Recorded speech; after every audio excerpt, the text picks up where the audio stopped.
Well, for decades, the Democratic Party represented blue-collar America, lunch bucket America. Republicans hated to admit that, but it actually was true for an awful long time.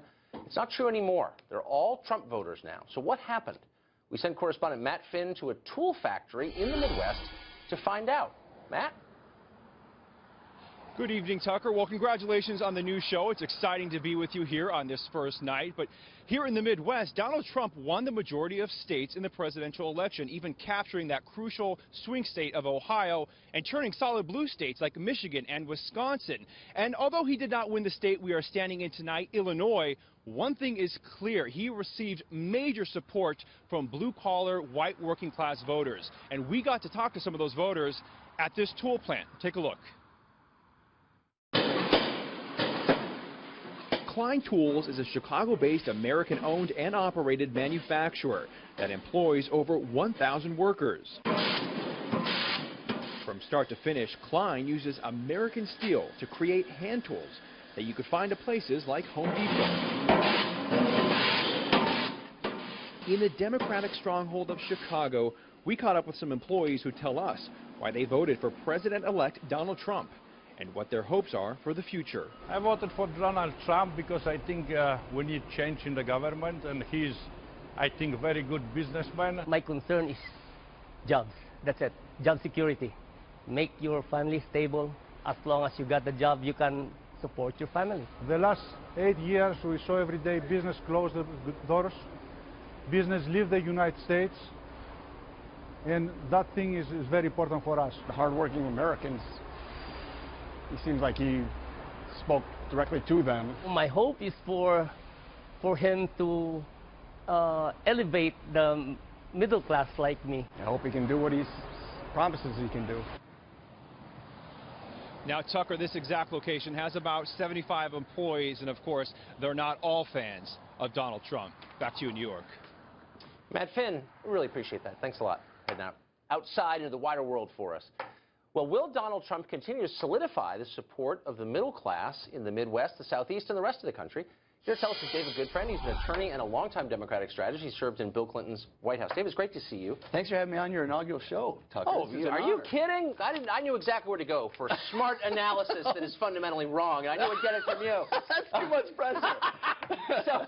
So here's my analysis. I mean, the macro analysis is the Democratic Party was for years the party of the middle. It was the party of the middle class, working people. True. They always bragged about it, and they were right.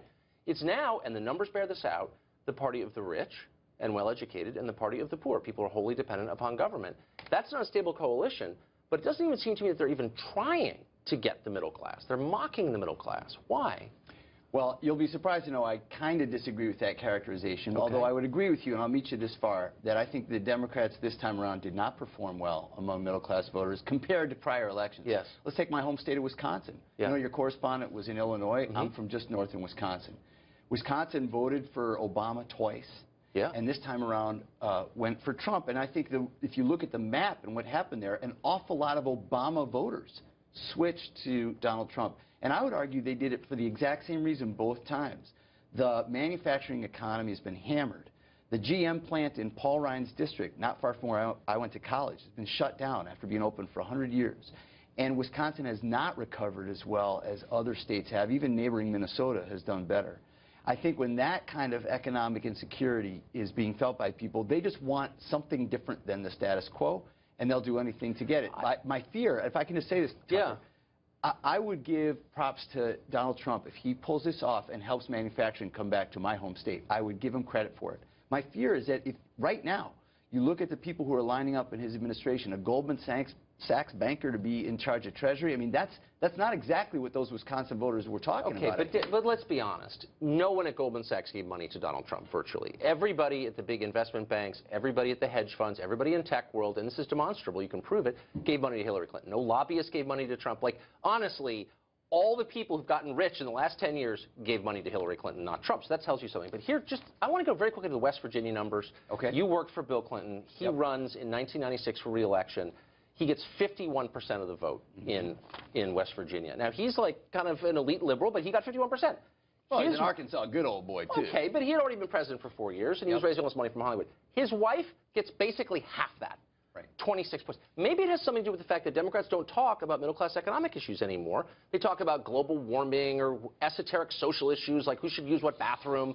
These are not issues that the average person making 40 grand a year cares at all about, because why would he? Well, I would beg to differ in that both Elizabeth Warren and Bernie Sanders talk about pocketbook issues. They do. You're right. You're exactly right. Enormous support from the Democrats. And by the way, we have to be clear here. Bernie Sanders almost won the nomination. I mean, I was a Hillary Clinton person. He came pretty darn close. Then why not nominate someone who actually talks about issues that voters care about, not just rich Hollywood liberals care about? I happen to think, first of all, Hillary talked about an economy that grows to middle out, but let's not talk about Hillary. She's not going to be a candidate anymore.